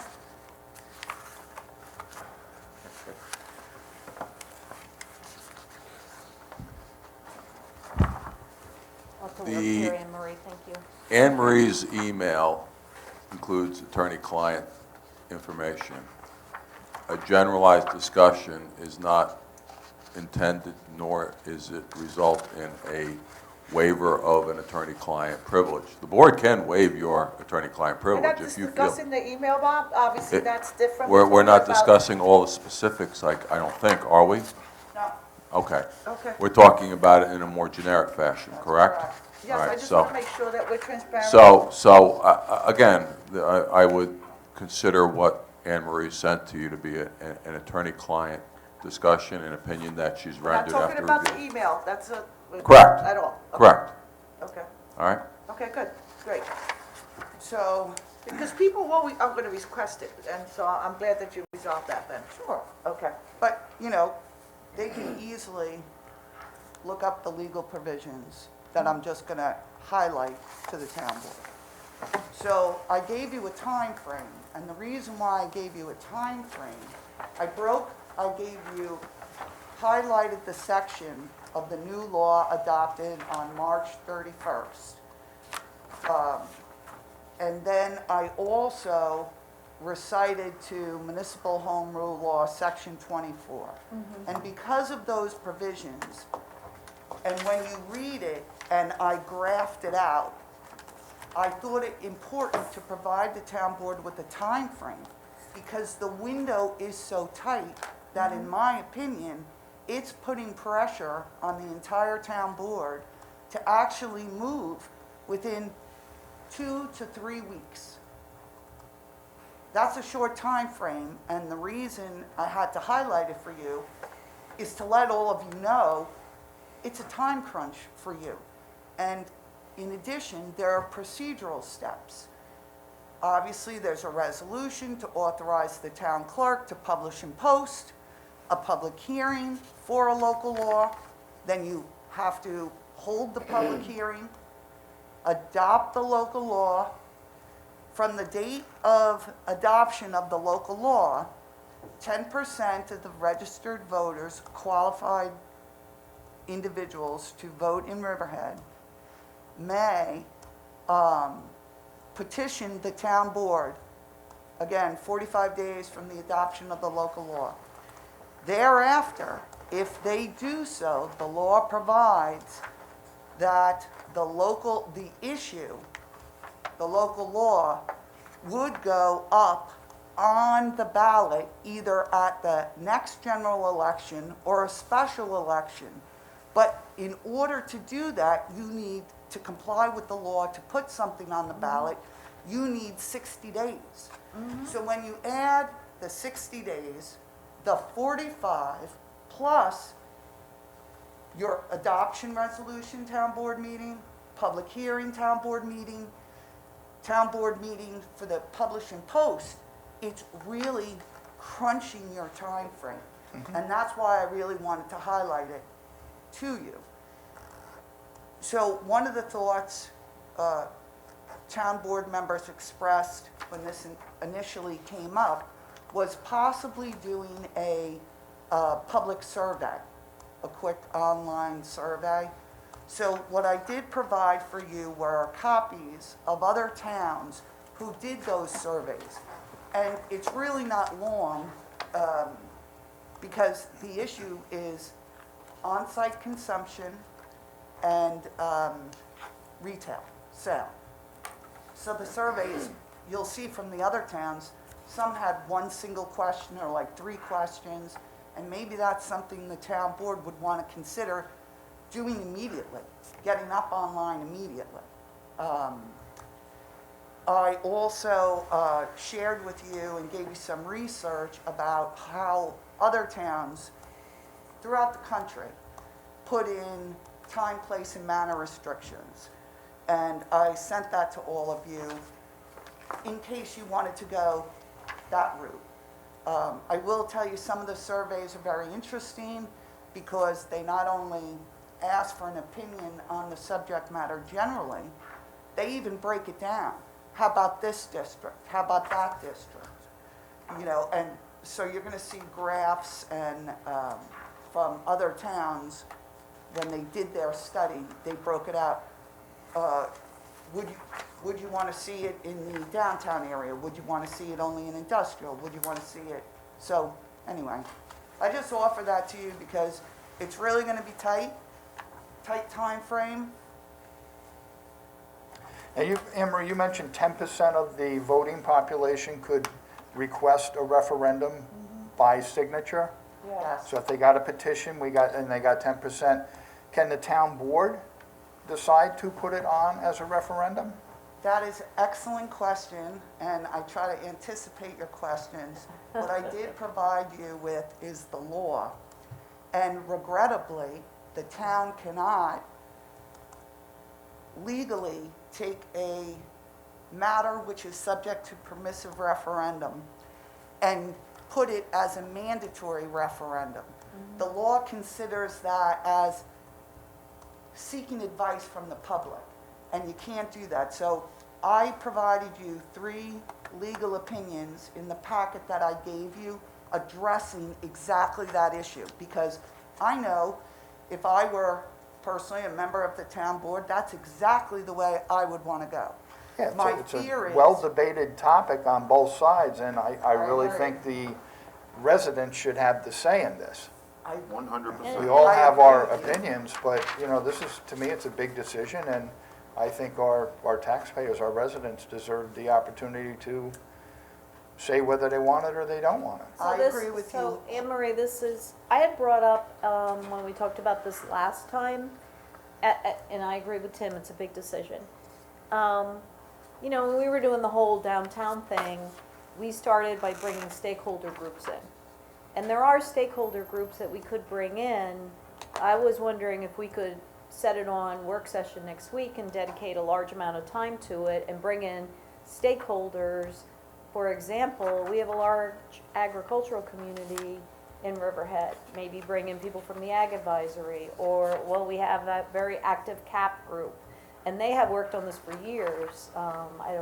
Frank, you were a liaison to them for a while too, right? Yeah, I still am. I have been in touch with CAP, and I am working with them, and they are presenting. Right now, we have a very, very short time frame to make a very, very large, big decision for the entire community. And the way the other supervisors are addressing this, instead of elongating it and put it for work session and the following week and this holiday, we don't have that ability, but we can put a survey up on the website and invite, and Catherine, you can invite the ag committee to chime in on it, and they can take the survey. And these questions are very general, and they apply to all communities. So- Where do you want it? Do you want it in ag? Do you want it near your business? So they're very generic. Today I am meeting with the Suffolk County supervisors to address this. This looks like the route that we're going.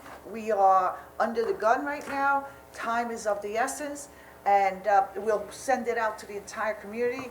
And the entire board is, they are liaisons to all the communities. You have everybody's phone numbers, you have everybody's email address, and you can send them the link to the survey. We could probably get a survey up in a couple of days, send it out. The data has to be collected, the data has to be dispersed, it has to be analyzed, and right now, the survey is just one part of where we're going, and we have to continue to be in discussions, and I can't wait till next week, and I only have one more week. Okay, It's so not happening. Yeah, I'm but sorry, I will- was actually not finished. I'm almost done. Okay. I was trying to talk to Anne Marie about this. Yes, So I'm in agreement on the survey. I think the survey's a great idea, and I think the survey could go out right away, so I'm in agreement with that. I don't think 1 week makes a difference, and I think this is an important topic. I see no reason why 1 week would make a difference, that we couldn't bring a few stakeholders to the table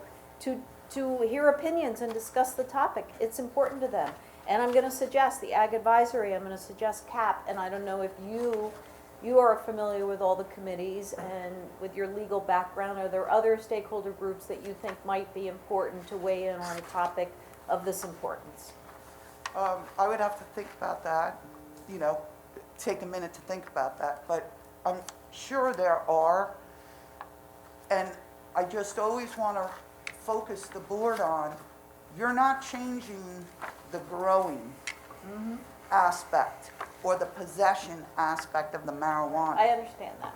You know, it's just that retail and on-site consumption. But perhaps, Yeah, you so know, I think what you're saying is the Ag Committee really doesn't want to have Right. input because they're really not impacted by it. They can still grow it Right. Yeah, under the law the way it and is. you can still Still grow don't- it I at mean, home. But Yeah. it wasn't important, I mean, when I was the liaison to the Ag Advisory, that it was something they talked about a lot, and it was a topic that came up. I don't really understand the harm in having a discussion about this at more length and putting the survey out. I don't think 1 week makes a difference. And I think by bringing in a few stakeholder groups, it is us reaching out into our community and giving people within the community a say. This is a big decision, and we've all said at the last meeting, we really need to hear from the community on this. We're in agreement on that. So I don't Yeah, understand. It has no impact on the I don't agricultural. understand the harm doesn't. in bringing, if you don't want to bring in an Ag Advisory, CAP, bringing in CAP. No, They I have done a lot of I- work in I'm talking, Go ahead. excuse me. They've done a lot of work and research on this, and that's one of their areas of expertise.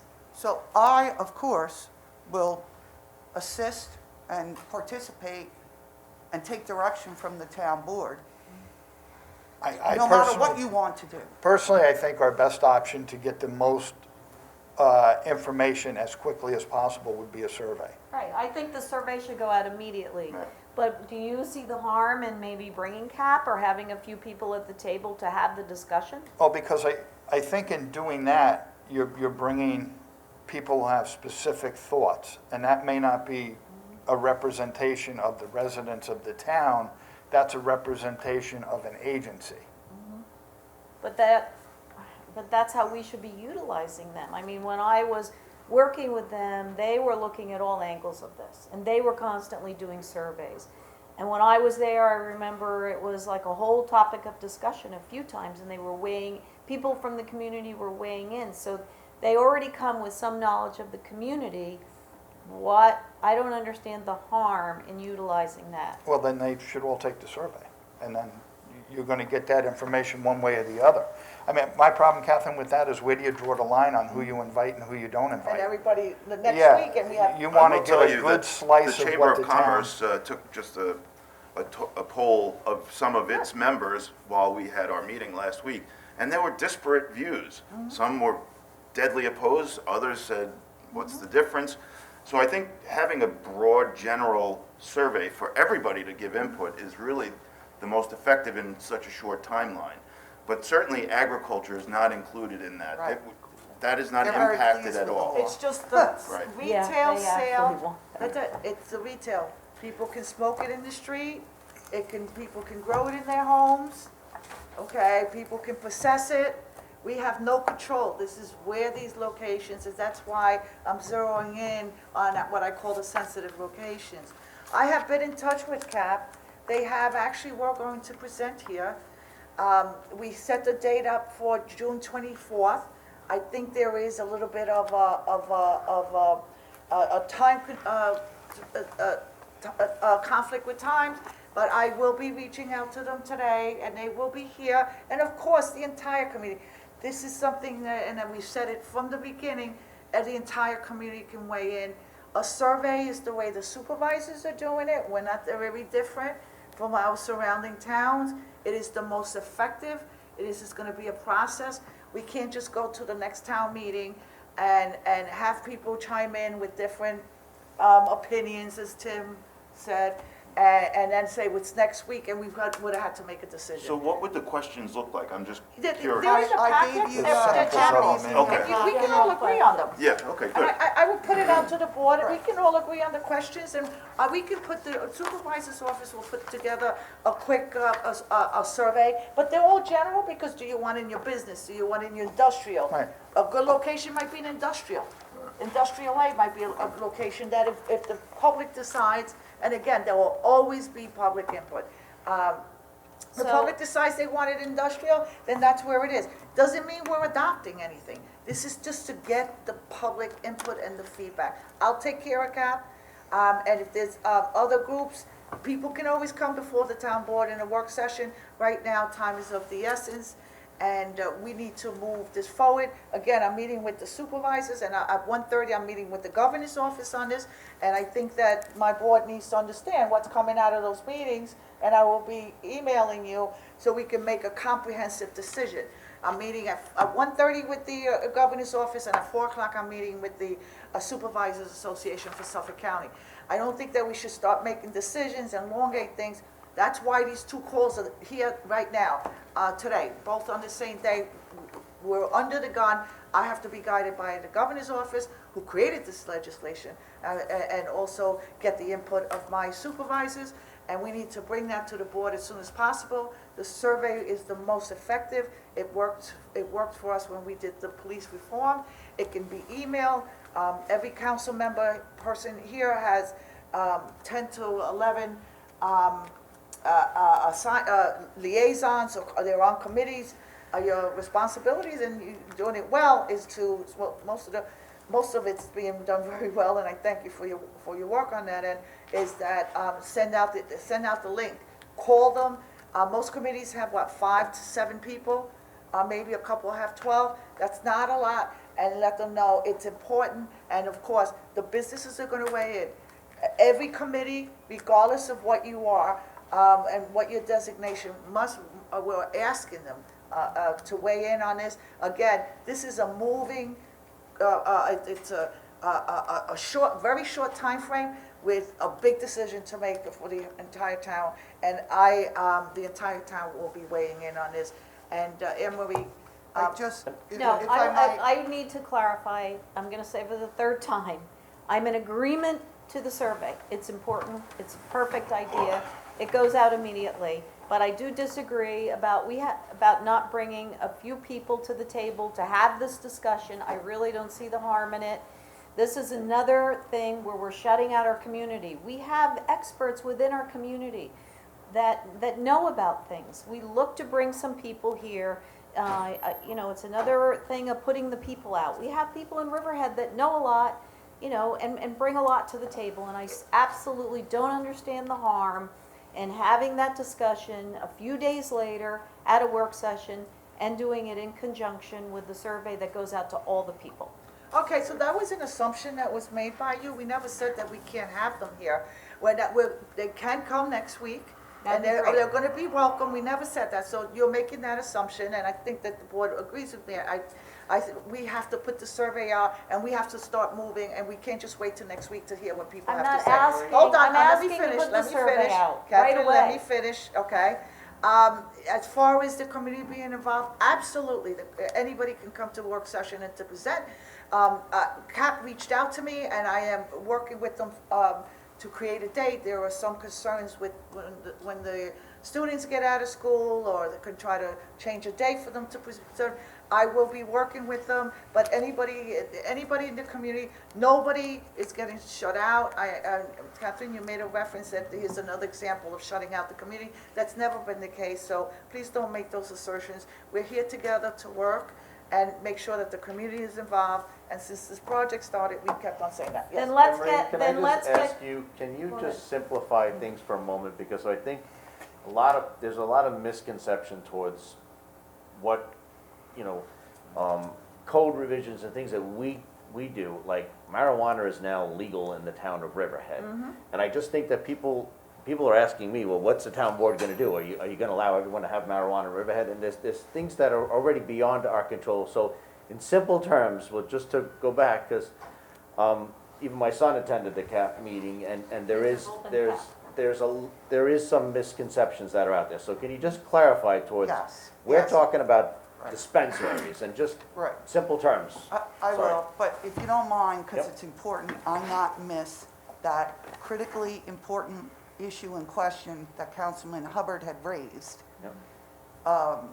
And I started to explain, and my concern is, I know other municipalities are talking about putting it directly on the ballot. I'm gonna read, the reason why I gave you legal opinions is because I do agree and understand the board's desire to want to do it.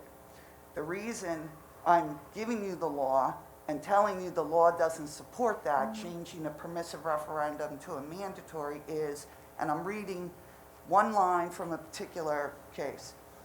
It has long been the position of this department that referendum, which are neither permitted nor required by statute, are illegal without effect, and the municipality may not support or spend money for such purpose to undertake.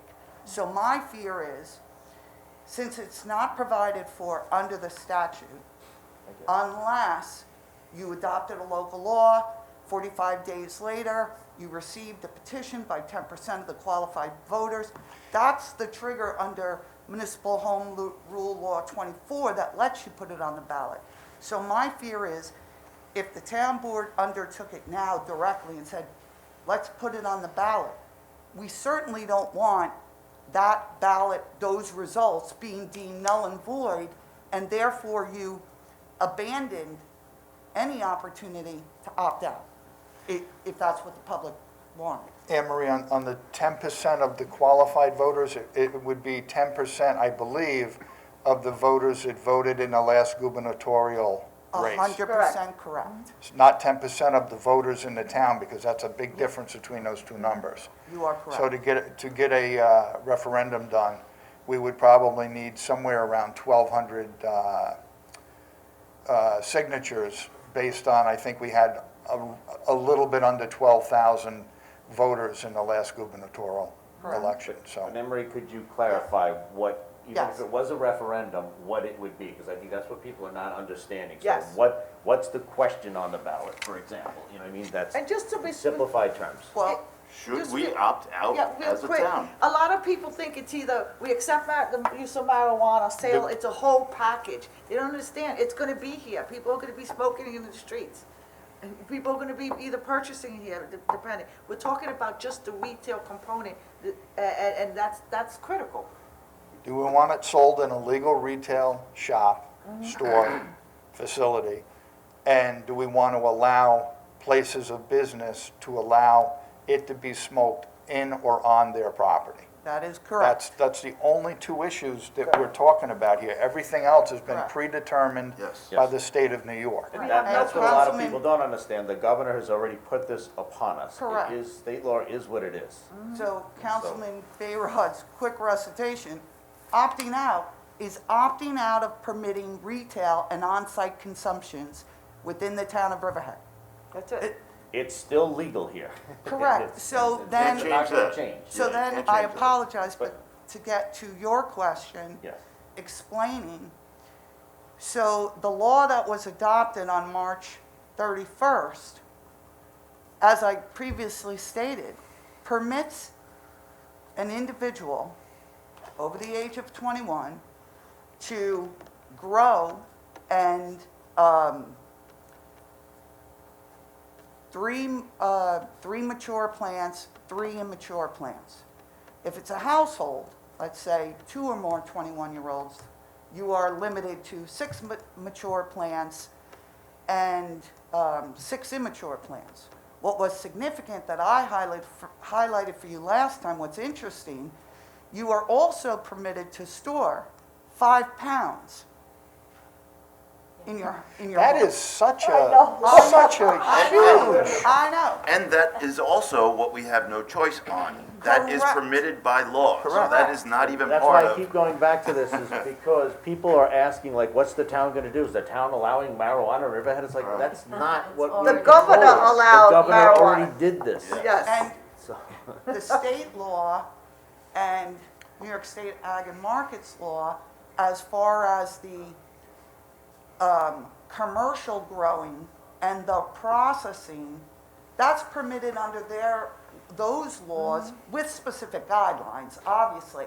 But again, this town board does not have the ability to weigh in on that. Yeah, it doesn't require the town's approval at all. It's already in place. that's, So I just I- want people to know that and understand So- what we're discussing is strictly about Correct.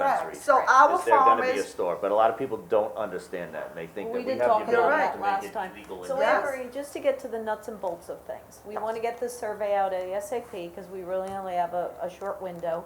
Do we have to approve something, or how do we go about that? How do we get Yes. that done right away? So I gave you, I think, 5 examples. What I would like, if I could, is to get directions from all of you, just individually. Do you want to actually include, do you oppose it? Are you in favor of it?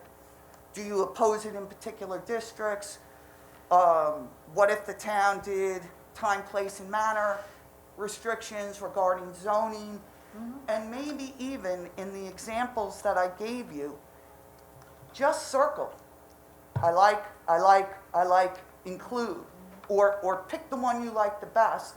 And I'll do my best to cull through it, create it for you, send it to all of you, and then it could be tweaked again, or you could approve it, and then we put it online. And that can go right up on the website. We can put out a press release that Yes. it's there, which is good. And well, for we me, would I have to will, create the survey. and for me, I The will. That's survey what has- we're talking about. Yeah, but it has to be created electronically, so we have to work with IT. Right. My office does creates a survey, so it might take a day or two after we get that information. And we also want to mention it in an effort to make sure, as always, ensure that the public is engaged. There is going to be a public hearing on this, in addition to, other sessions of discussions that we're going to have. Well, that's up to all of you. I mean, I think a public hearing is important, but, and I will reach out to people as soon as the meeting's over to see, like CAP, or to see if some of those people are available, to come CAP, to I work session next week. Okay, What we Catherine, I should am do working is with have- CAP. I'm in touch with them. I gave them a date to come here. We're moving it up. Devin has spoken to, worked on an email with them. We do have a date, and I am notifying them to try to work with them to move up the date. So, of course, you can speak Who's to them. that, Kelly Malosky? Yeah, Yeah. she sent Kelly, an it's email, she Felicia wanted and to Kelly. present, and because they are concerned, and it's important that we get their input, but we have to make sure that we just don't limit, and just because we only have a couple of work sessions before we make a decision, and all of a sudden, like Tim said, and you brought a great point, sometimes you're gonna have certain people that just have a certain interest, and we might not be able to, to effectively work with the entire community, unfortunately, because we only have 2 weeks to make this decision. I would suggest having one person from each organization That's as what a I was thinking. Okay, representative. right. Good. If you're gonna do it, it would be Right. streamlined a little bit better than having Okay. And I would Well, just hordes say- of people I from, really don't see the harm in it, that's what I don't understand, it's sort of shutting out the community. But, I can call them, I know you're talking to them, I understand that, but I can also call them. Of course. I'll talk to Kelly and Felicia and think about maybe some other groups that might be appropriate, and I agree with Tim. We're not looking to have a big crowd here, just looking to have a little bit of a discussion and get the conversation going. I would just like the survey to be specifically only inclusive of a town residents specifically. I Yes. think in some of the other surveys that we've done, we get a lot of feedback in from residents, businesses outside of our town, and this should be a town resident decision. so that Town they should have to resident enter or their business address. owner. Or Great point. business. Or business owner, Of course, right, but right. having an established either place of business or resident within the town, and that we're not, skewing our surveys, taking information from New York Yeah, City. you're gonna note two of the examples I gave you, those municipalities actually required that. Thank you. And it's in that survey block where you have to complete it that you're a resident, Resident business, you're paying taxes here, participate in the survey, and everyone should, in townwide. So let's get Well, there's let's no get way the to- survey exactly. questions ironed out. I Pattern think book that's, Enter yeah. in, like, your Pattern book was address. residents and business owners. There Yeah. were only a handful of people that weren't. Thanks, And so- Anne Marie. yeah. You'll get all the questions to us? yeah. Yeah, they're in the packet, but, and most of the questions are very similar, just so you know. Yeah. So it's I not mean, like you have to go You have through a lot. examples in all of your packets, and if you need more, I didn't want to inundate you with like 50 samples, but I have samples. By the way, from a thank you few for others. digging in Yeah, no right problem. away and So- giving us great resources. I Yeah, truly and so appreciate it. keep in mind. I promise I will stay within your time frame. But keep in mind, so when it comes to the local law, you're either going to be doing a local law to opt out, or you're going to be, probably, I envision, you would do a local law restricting it, whether it's to the district, time, place, and manner. So that's kind of what you're weighing on, I think. Based on survey results. Correct. Exactly. And we also need a public hearing. The public has to weigh in. I know they're gonna be weighing in. We're gonna have people here at work session. That's a given. We should have them here. In the meantime, we have to keep on working on the survey, gather the data. And I am definitely calling for, Anne Marie, we could fit a public hearing into Well, this. you will be required under law. If it's a Okay. local law, Okay. either way, Right. if we're amending the code for time, place, and manner, that's an amendment, that's a local Okay. law amendment to our code, requires a hearing. If you're simply doing a local law to opt out, again, it's a local law, requires a public hearing. So that's why in the time frame I gave you, it's a necessary element, Schedule a hearing. either way. Because we have to notice the public 10 to 14 days, then you hold the public hearing on top of trying to get through everything. So, and when the public has to be involved, absolutely. We can Thank put the you. public notice out where they're still allowing time for the survey as well. They can Mm-hmm. Yes. coincide with each other, so. It's keep always, us on track. we're running together and we're gonna be working together. Thanks, Anne Marie. Thank you, Thank you, Emily. Anne Marie. Thank For you. all your work. I know it was a feat, and like I said, today, after today's meeting, tomorrow I'll provide feedback to the board as to where, but a lot of these concerns that were raised today are very common. Each town is experiencing, we already had discussions on this, and hopefully we'll learn something too, and I'll learn today what my colleagues in the surrounding towns are doing.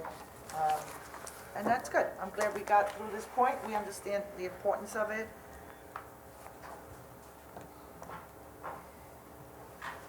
And thank you, everyone, today. This concludes our discussion items for today. In a moment, I'm going to ask to go into executive session to discuss the following item: matters surrounding the possible change of status of employees, the staff members concerned of Bayrod, Mancini, Rothar, Prudenti, and Ferris. Are they here? It's quite a few people to get together. 5 people? I think somewhere outside. And can I have a first and a second to go into executive session, please? Motion? Second?